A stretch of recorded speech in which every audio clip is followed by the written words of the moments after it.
Now,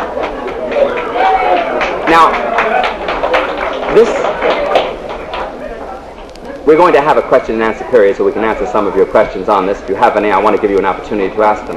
But remember this, will you please? There is such a thing in love as conditioning. If you go out with someone, you should condition them to you.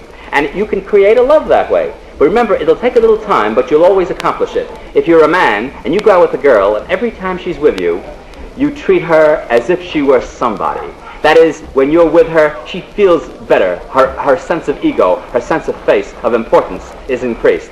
She can't help but like you. The liking can mellow into love if all the other factors are favorable. And the same thing works the other way around.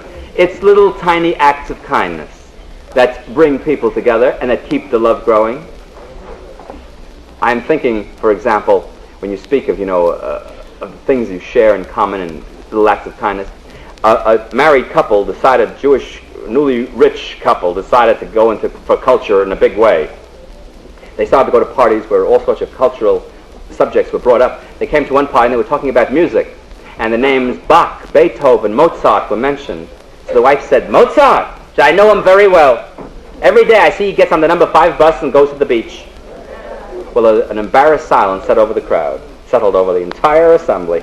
But no one said anything. When the husband got his wife in the car on the way home, he said, "Did you have to open your big mouth and show how ignorant you are? Everybody knows the number 5 bus doesn't go to the beach."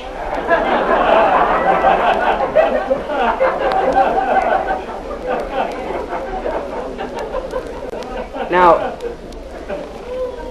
did you ever meet someone at a party that you thought was handsome, and after you talked to them a while, you didn't think they were so handsome anymore? Did you ever meet someone you thought was rather homely, and after you talked to them a while, you say, "You know something? Your looks change while you talk." Their looks don't change at all. You know what is happening? Years ago, a masterpiece of a movie was produced. It was years before its time. They'll be able to show it 100 years from today, and it will be just as timely and just as magnificent. The movie was called The Enchanted Cottage, and in it, it told, almost as a fairy tale, one of the truest realities of life, and that is a man whose face is twisted and deformed through an accident in the war, hides himself away in a cottage where an ugly, homely girl who refused to let it go out and even meet anybody else get together in their loneliness, in their desperation, and in their ugliness. They marry each other, and they never go out of the cottage because they don't want anybody to see their ugly faces. One day,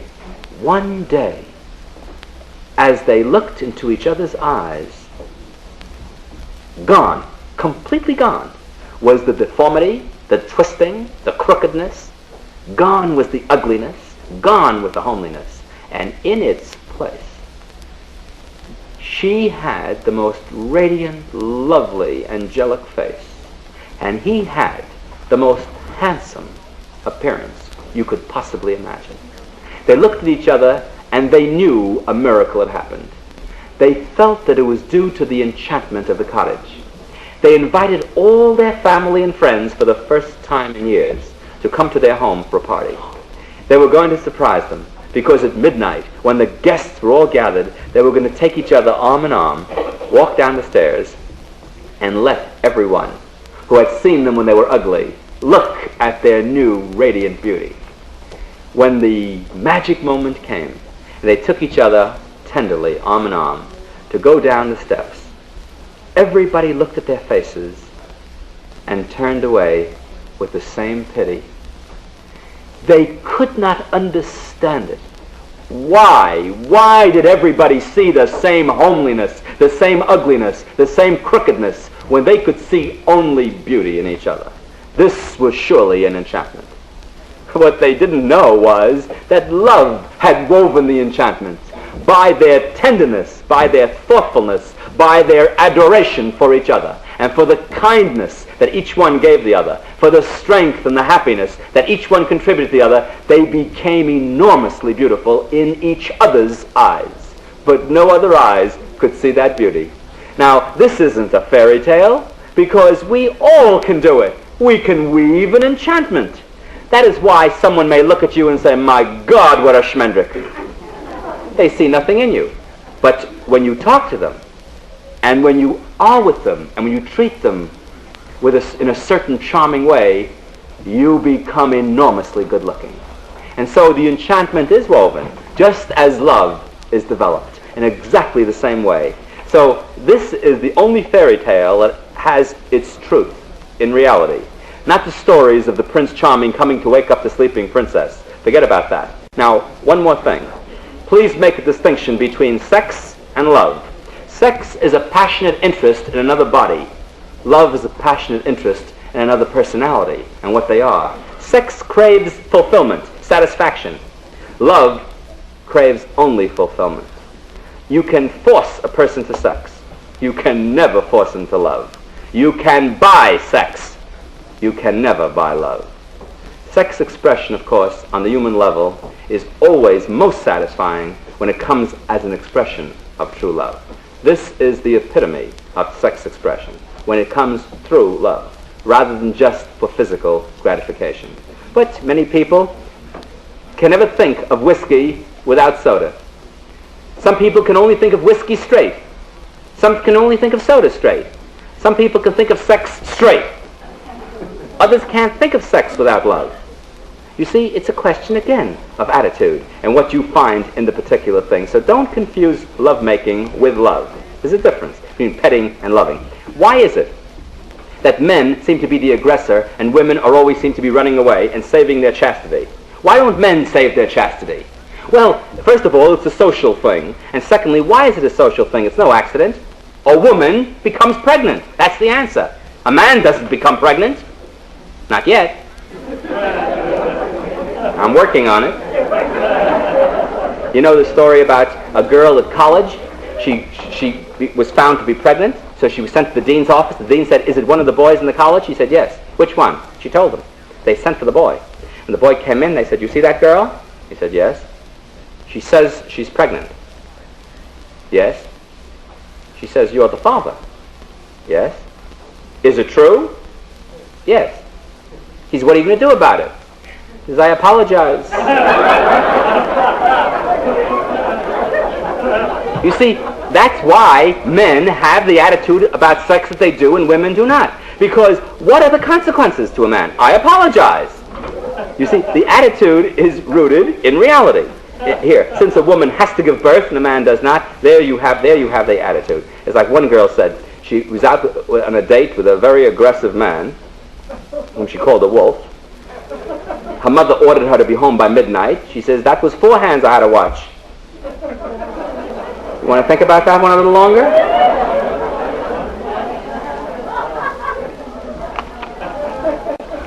Now, you see, a great many of us have a desire to be loved because we find that in our frustration, in our failure, we think love is going to rescue us from this disappointment.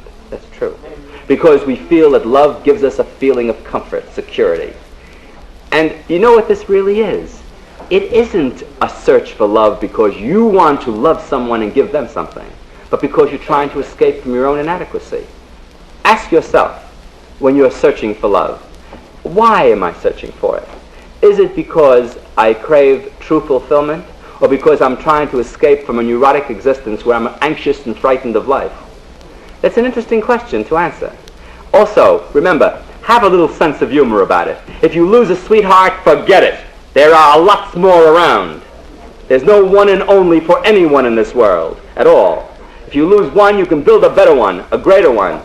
Don't be broken-hearted. I lost my one and all. I saw a grown woman, must be 35 years old, so she's pretty well grown. And she was crying no end the other day because a man said she was in love with brought another girl to the party. I said, so what? So what? If you want him, fight for it, try and get it, but have a sense of humor about it. He's not going to go after you because you're crying in your beer, because you're chasing him. By the way, don't chase love. You can't beg for it. You can't pursue it and catch it in the net. If love comes to you, it comes freely as a gift. It can never be begged for. Don't plead for love. You'll only kill it further. And once it's dead, it's dead. There's nothing deader than a dead love. So look for another. And when you come to a dance such as this, don't sit in corners and think, I don't like what's here.